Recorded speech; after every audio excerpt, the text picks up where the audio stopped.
In 2011, Texas experienced the worst drought in its recorded history. 81% of the state was in exceptional drought. The aquifer was collapsing. Electric pumps across Comanche County were pulling air instead of water. Crops died in the fields.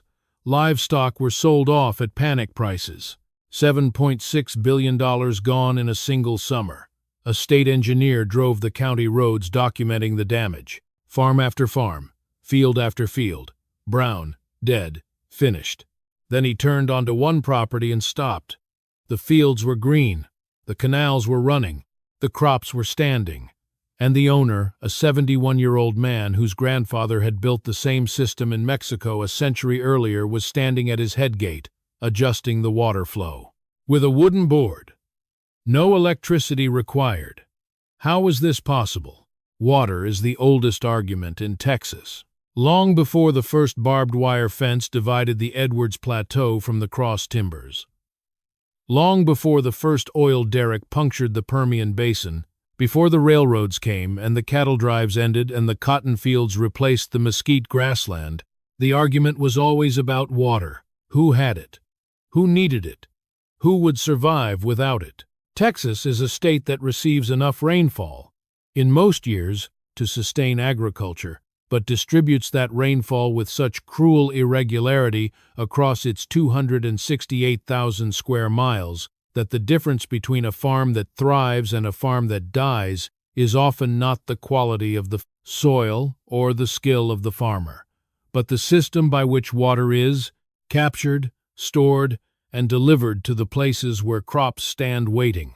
Hector Reyes had been thinking about this argument his entire life. He was 71 years old in the summer of 2011 and had been farming the same 280 acres in the southern portion of Comanche County since 1968, when he had paid $47 per acre for ground that his neighbors considered marginal, too rocky for row crops, too dry for reliable pasture, too far from the county's main groundwater supply to support a conventional irrigation system. They were not wrong about the difficulties. What they did not know, and what Hector had understood from the moment he walked the property for the first time, was that the land was shaped in a way that made it, in the right hands, self-sufficient in water. He had learned to see that shape from his grandfather. Ernesto Reyes had been born in 1,891 inches, the village of Musquiz, in the Mexican state of Coahuila, 50 miles south of the Rio Grande. He had grown up in a community that maintained a working Acequia system, a network of gravity-fed earthen irrigation canals whose design principles had been carried from the Moorish engineers of medieval Spain to the Spanish missionaries of colonial Mexico, and from there northward across the Rio Grande into the Texas settlements of the 18th century. The Acequia was not a complicated technology. It was a precise one. Its operating principle was elementary. Water flows downhill. Therefore, if you build a canal at a gradient shallower than the slope of the land it crosses, the water in the canal will move in the direction you choose rather than the direction gravity would otherwise send it. Capture enough water at the high end, and it will distribute itself to every low point of your fields without the expenditure of a single watt of energy. The difficulty was in the calculation of that gradient. Too steep, and the water moved too fast, eroding the earthen banks of the canal and depositing silt that eventually blocked the channel. Too shallow, and the water stalled and evaporated before reaching the lower fields. The ideal gradient for a functional acequia varied by soil type, by the volume of water to be moved, by the length of the canal, and by the microtopography of the specific land in question. There was a formula for this calculation, a simple hydraulic engineering equation involving channel width, depth, and slope that any first-year engineering student could solve in 10 minutes with a calculator. Ernesto Reyes had never seen a calculator. He had never studied hydraulic engineering. He had learned the gradient calculation the way every acequia builder in his community learned it, by walking the land after a rain, watching how water moved naturally across the surface, identifying the paths it preferred, and then designing the canal to be, in essence, a slightly modified version of what the water was already trying to do. The water already knew the right gradient. The builder's job was to capture that knowledge and formalize it. El agua corre cuesta abajo gratis para siempre, Ernesto had told Hector when Hector was 8 years old, squatting beside a small acequia at the edge of his grandfather's property in Coahuila, watching the water move in the evening light. La electricidad tiene precio y puede fallar. El hombre que construye su sistema sobre lo gratuito sobrevivirá a lo que el hombre que usa la electricidad no puede. Water flows downhill, free forever. Electricity has a price and can fail. The man who builds his system on what is free will survive what the man who uses electricity cannot. Hector had been 8 years old.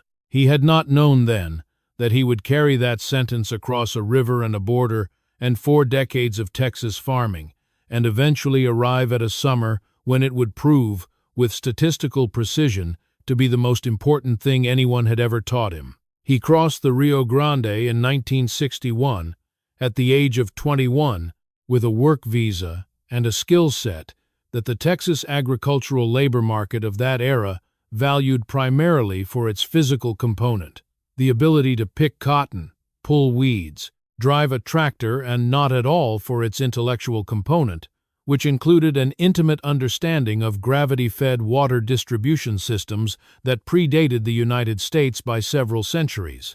He worked in the fields of central Texas for 7 years, saved carefully, and purchased his 280 acres in 1968. The land had a creek seasonal, unreliable, dry from July through September in most years, and a topography that dropped approximately 40 feet in elevation from the rocky northwest ridge to the flat alluvial bottom along the southeast boundary. It was this topographic drop that Hector had identified on his first walk of the property as the most important feature of the land. More important than the soil quality, more important than the road access, more important than the proximity to the county seat.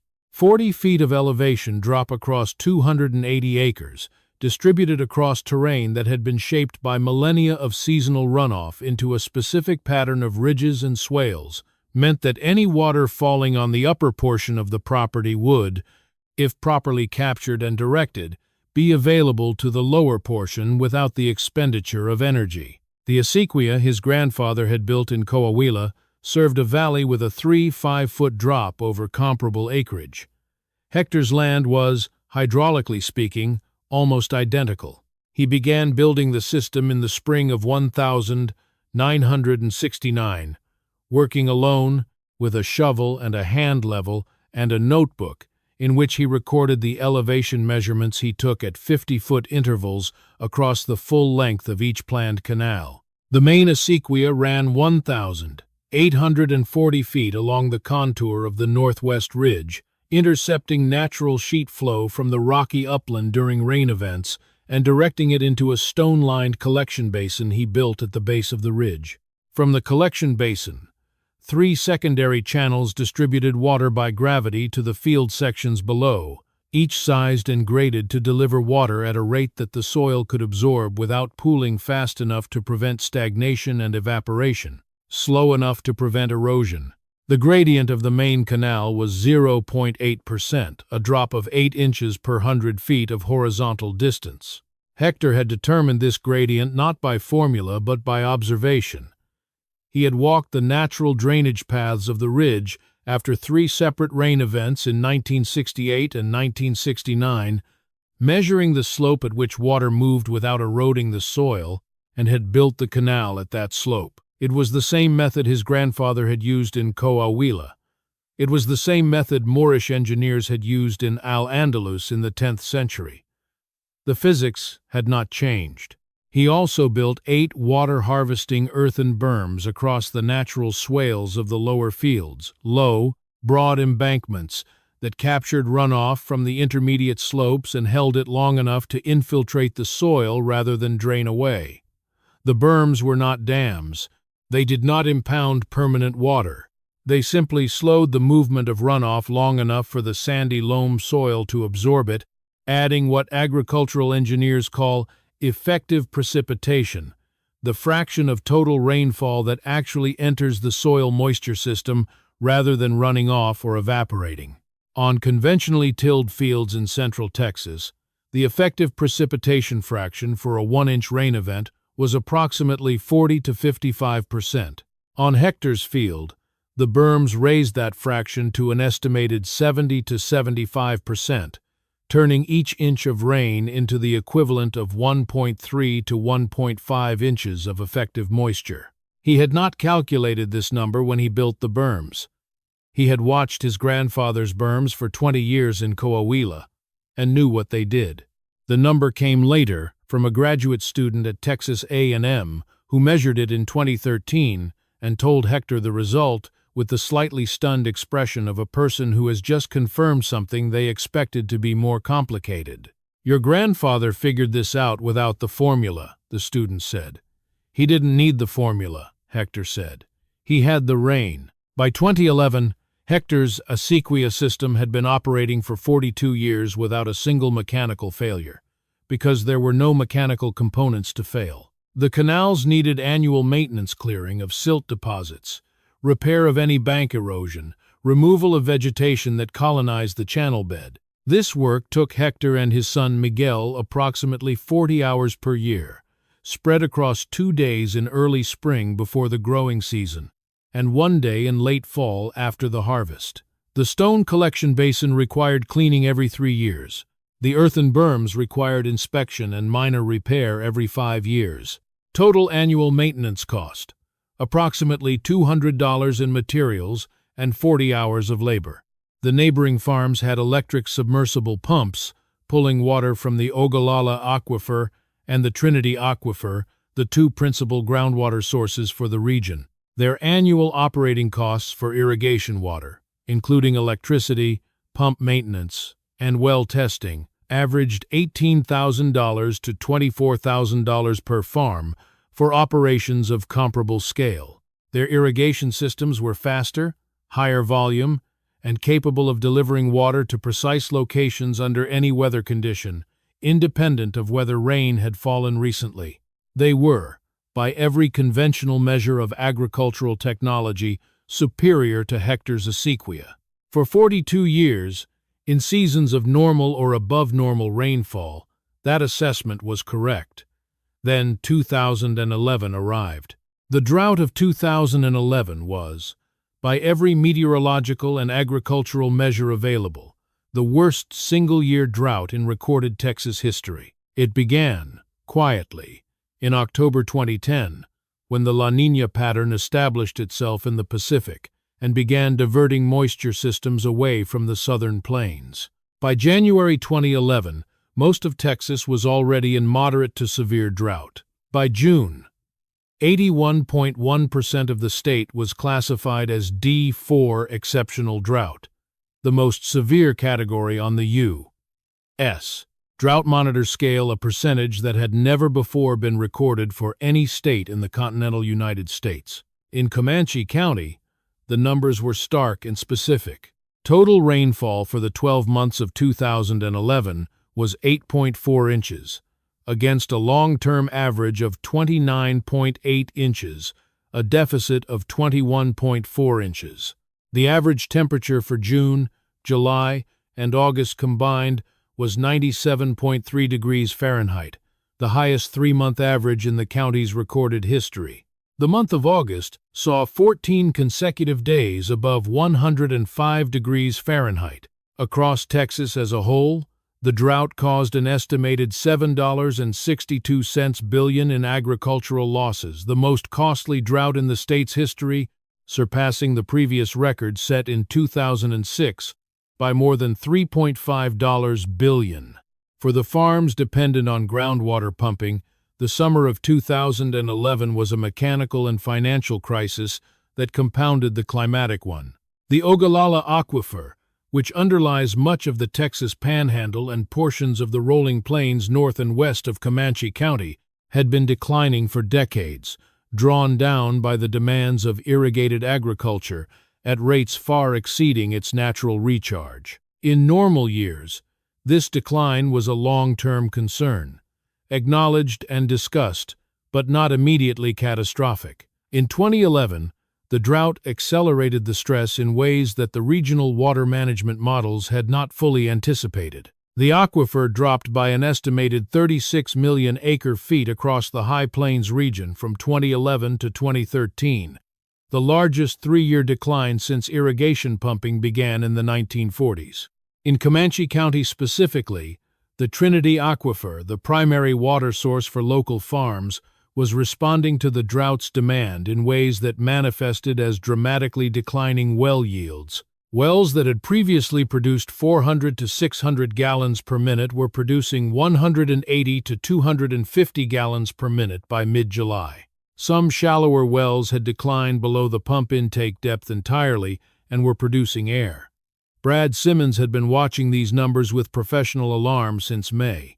He was 43 years old, a licensed professional engineer with a master's degree in civil engineering from Texas Tech, and 12 years of experience with the Texas Water Development Board, the state agency responsible for water planning and infrastructure. He was not, by disposition or professional habit, a pessimist. He had spent his career helping Texas farms and municipalities build the water infrastructure that had enabled the state's agricultural expansion, and he believed, genuinely and with evidence, that the combination of modern pump technology, aquifer management, and water conservation engineering represented the best available response to Texas's chronic water scarcity. He was also, in the summer of 2011, confronting data that was difficult to interpret optimistically. The TWDB's regional monitoring network showed Comanche County's Trinity Aquifer declining at 0.8 feet per week, a rate that, if sustained, would bring the water table below the reach of most installed pumps by late September. The drought showed no sign of breaking. The National Weather Service's seasonal outlook through October showed continued La Niña conditions and below normal precipitation probability for central Texas. The farms in the county that depended on irrigation were facing the real possibility of being unable to pump sufficient water to keep their crops alive through the remainder of the growing season. Simmons was driving the county roads in late July, making field visits to assess the situation at individual operations, when he turned onto the Caliche road that led to Hector Reyes's property. He had Hector's name on his list because the county extension agent had mentioned him as an anomaly, a farm of 280 acres that had never installed a groundwater well or an electric pump system, that had been consistently productive for 4 decades on a combination of rainfall and surface water management, and that was, in the current drought, somehow still irrigating crops when every neighboring operation was in crisis. Simmons pulled into the property at 9 inches the morning and found Hector standing at the headgate of the main Acequia, adjusting the wooden board that controlled water flow into the first secondary channel. He introduced himself. He explained his purpose. He looked at the headgate, at the Earthen Canal running clean and clear with water in the middle of the worst drought in Texas history, and he said, "Where is this water coming from?" "From up there," Hector said, and pointed to the rocky northwest ridge. Simmons looked at the ridge. He looked at the canal. He looked at the crops in the fields below corn showing some stress, but standing, green at the base, kernels forming. He looked at the neighboring fields visible across the fence line, brown stubble, abandoned rows, the uniform gray of dead vegetation baking in the August sun. "There hasn't been significant rainfall in 8 weeks, Simmons said. "No," Hector agreed, "but there was a 3/4-inch rain in June and a 1/2 inch in May. The berms held the water in the soil. The collection basin still has water from March." He paused. "Follow me." They walked the property for 2 hours. Hector explained the system as they walked the gradient of the main canal and why it had been calculated by observation rather than formula, the placement of the 8 berms, and the logic behind their positioning at the specific points in the swales where runoff concentrated, the stone collection basin, and its capacity of approximately 180,000 gallons. The secondary distribution channels and their sizing relative to the fields they served. Simmons had his field notebook open and was writing continuously.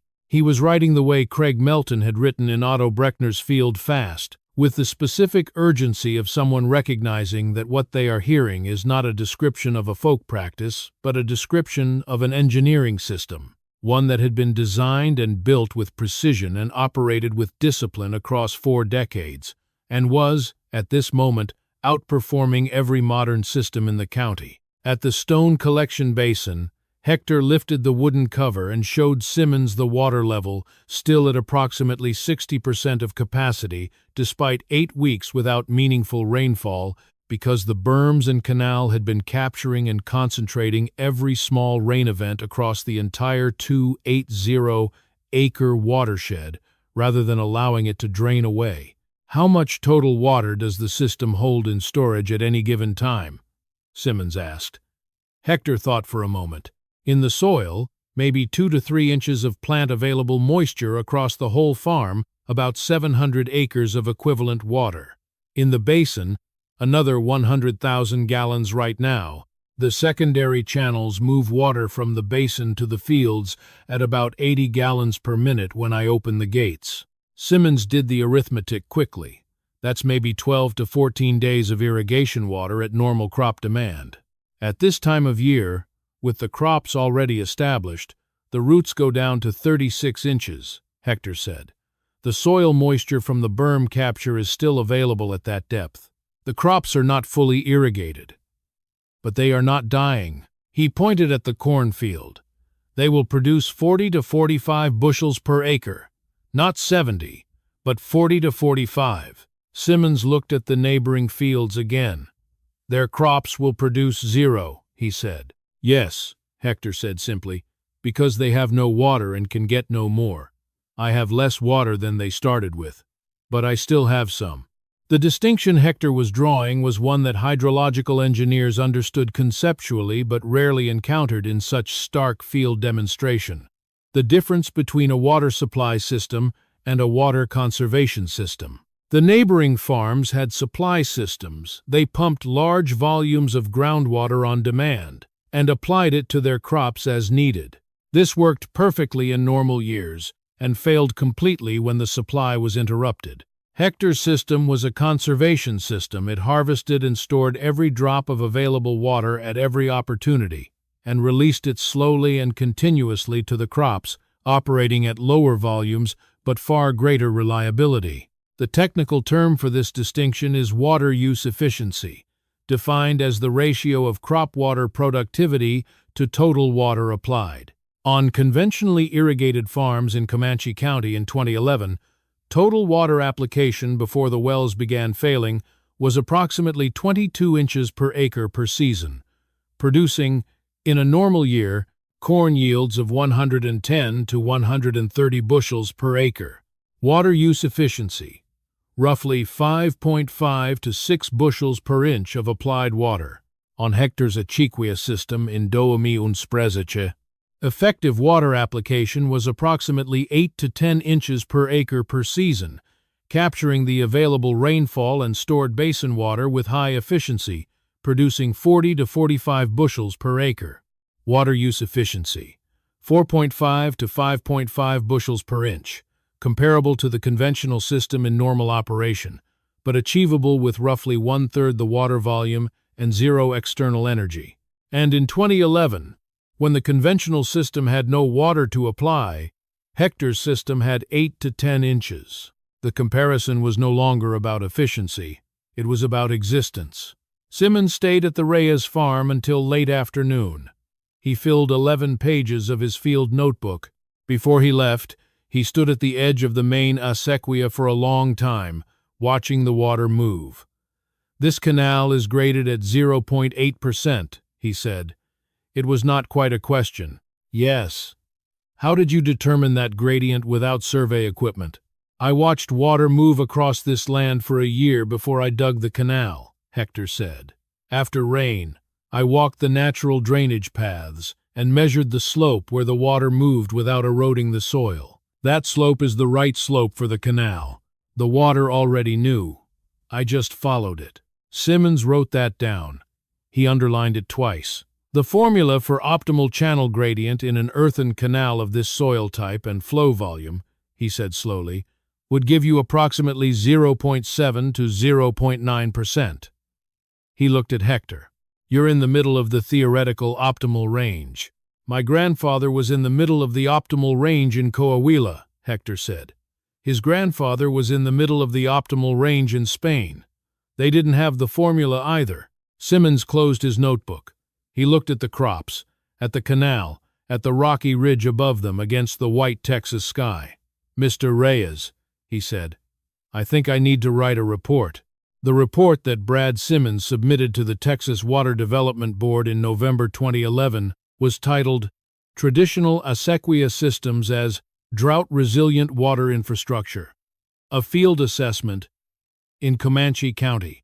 It was 17 pages long, included hydraulic measurements of the Reyes system, and made 3 principal findings. First, the Acequia system had delivered effective irrigation to 280 acres throughout the 2011 drought. Using only surface water capture and gravity distribution, achieving a crop yield of approximately 40 bushels per acre of corn, when all neighboring electrically pumped operations had failed to harvest any crop at all. Second, the system's water storage and distribution capacity was equivalent to maintaining a reservoir of 700 to 800 acre-inches of plant-available soil moisture, achieved through a combination of runoff interception and subsurface soil moisture retention that no conventional irrigation design had replicated in the region. Third, the system had operated for 42 years at a total annual cost of approximately $200, compared to $18,000 to $24,000 for conventional pumped irrigation systems of equivalent scale. The report concluded with a recommendation that the TWDB fund a study of Acequia technology adaptation for semi-arid regions of West and Central Texas, with the Reyes system as the primary reference case. The recommendation was accepted. The study was funded in 2012 at $340,000, with Texas A&M University's Department of Biological and Agricultural Engineering as the lead institution. Dr. Rosa Delgado Marsh had been teaching irrigation engineering at Texas A&M for 14 years when the TWDB study landed on her desk. She was 51 years old, the daughter of Mexican immigrant farm workers from the Rio Grande Valley, and she had spent her academic career studying the intersection of traditional water management practices and modern hydrological engineering, a field that, in 2012, was small enough that she knew virtually every researcher in it by name. She had read about Acequia systems in the academic literature. She had seen photographs. She had never stood inside a working Acequia on a dry Texas hillside and watched it move water through a drought. She drove to Comanche County in March 2013, bringing 2 graduate students, a laser survey instrument, a soil moisture monitoring kit, and a healthy skepticism about the efficiency numbers in Simmons's report. The 0.8% gradient figure, in particular, seemed too precise to have been determined by field observation alone. She expected to find, when she measured the actual canal gradient, that it was somewhat higher or lower than the theoretical optimum, a good approximation, but not a dead-center hit. She measured the main Acequia at 30 points along its 1,840-foot length. The average gradient was 0.79%, with a standard deviation of 0.04%. She checked the measurement 3 times. The canal was graded, by hand, by a man who had never used a laser level, to within 0.01% of the theoretical hydraulic optimum for the soil and flow conditions. She stood in the canal bed for a full 5 minutes without speaking. Then she climbed out of the canal, walked to the farmhouse, knocked on the door, and asked Hector Reyes to explain to her, from the beginning, exactly how he had determined where to put the canal. He explained it the same way he had explained it to Simmons, the observation of natural drainage paths after rain, the identification of the gradient at which water moved without eroding the soil, the translation of that observed gradient directly into the canal design. He drew her a sketch of the observation method in her field notebook, showing the stick and thread hand level his grandfather had used in Coahuila, which he had replicated in Texas from memory. Dr. Delgado Marsh looked at the sketch for a long time. "This is a Manning's equation solution," she said finally, half to herself. "I don't know what that is," Hector said. "It's the formula for optimal open-channel flow velocity. The gradient your grandfather determined empirically, and that you duplicated here, is what you get when you solve Manning's equation for a channel of this roughness, width, and design flow rate." "Your grandfather solved Manning's equation with his eyes." Hector smiled slightly. "He solved it with rain," he said. "Many rains.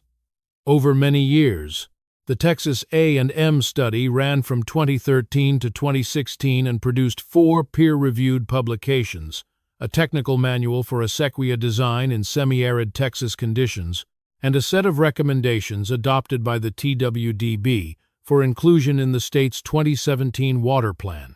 The study's principal finding that properly designed Acequia systems in central and west Texas could achieve effective irrigation water use efficiencies of 70 to 80%, compared to 45 to 55% for conventional flood irrigation and 80 to 90% for drip irrigation, while requiring zero external energy, was incorporated into the TWDB's formal guidelines for drought-resilient water infrastructure planning. Dr. Delgado Marsh taught a module on traditional water harvesting systems in her undergraduate irrigation engineering course, beginning in the fall of 2013. The module included a field trip to the Reyes farm in Comanche County every other year, in which students measured the Acequia gradient, calculated the theoretical hydraulic optimum using Manning's equation, and then compared their calculated value to Hector's measured construction gradient. In 8 field trips between 2013 and 2024, every cohort of students arrived at the same result. Hector Reyes had built his Acequia to within 0.01 to 0.03% of the Manning's equation optimum. The students found this extraordinary. Hector, informed of the comparison each time, found it unremarkable. "The rain knew the right gradient," he told the students, repeatedly, across 8 years. "I just watched the rain." Brad Simmons attended one of these field trips in 2016. He stood in the canal bed with the students, listened to Dr.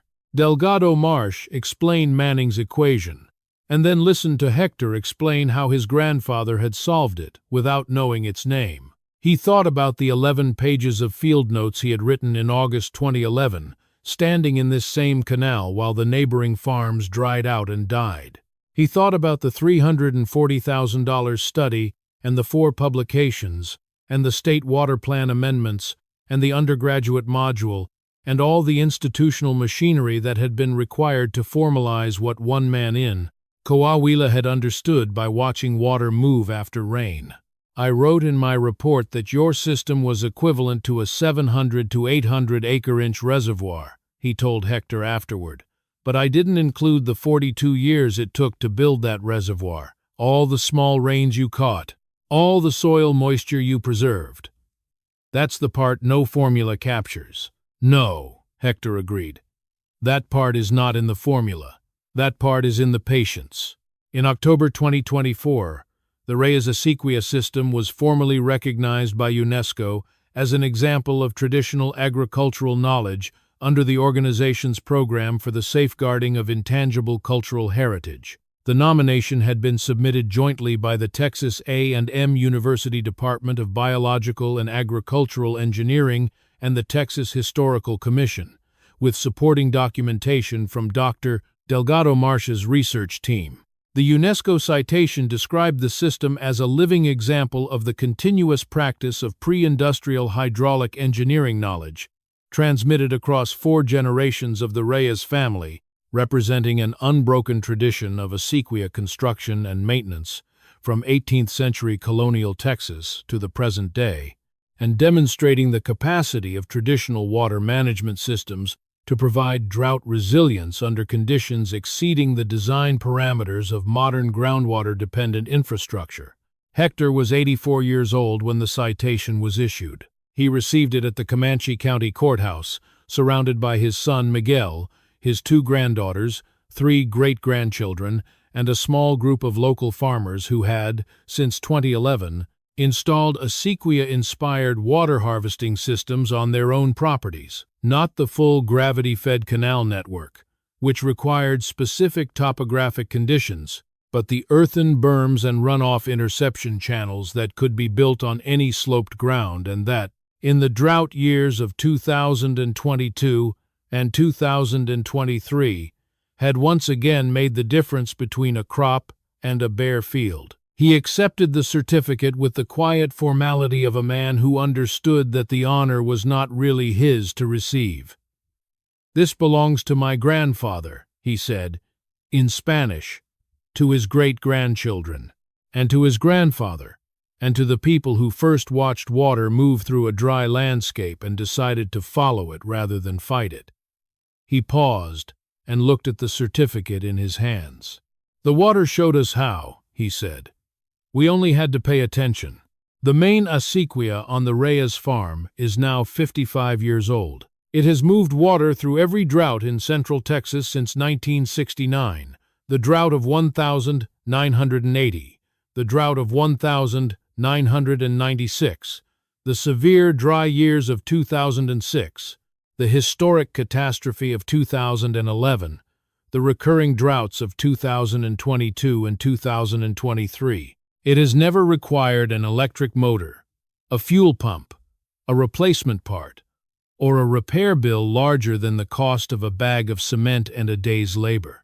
In the summer of 2024, the Trinity Aquifer water table in Comanche County was 14 feet lower than it had been in 2011. The farms that had rebuilt their pump systems after 2011 were pumping from greater depth, at higher energy cost, against a declining supply that every hydrological model projected would continue to fall. The TWDB's 2022 water plan estimated that without significant changes in water management practices, more than 30% of current agricultural groundwater use in central Texas would be unsustainable within 30 years. The Reyes Acequia, meanwhile, was operating exactly as it had in 1969.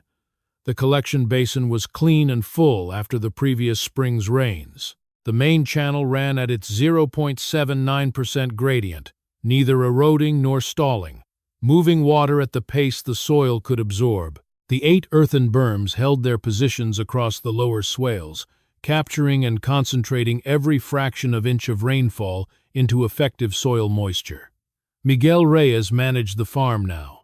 He had grown up walking the canals with his father, learning to read the water the way his father had learned in Coahuila and his great-grandfather had learned in Spain, not from a textbook, but from presence, from attention, from the patient accumulation of what rain teaches when you are willing to follow it rather than override it. He maintained the notebooks his father had kept since 1969: rainfall measurements, canal flow rates, crop yields, maintenance records, basin water levels on the first day of each month. 42 years of Hector's data, 5 years of Miguel's own.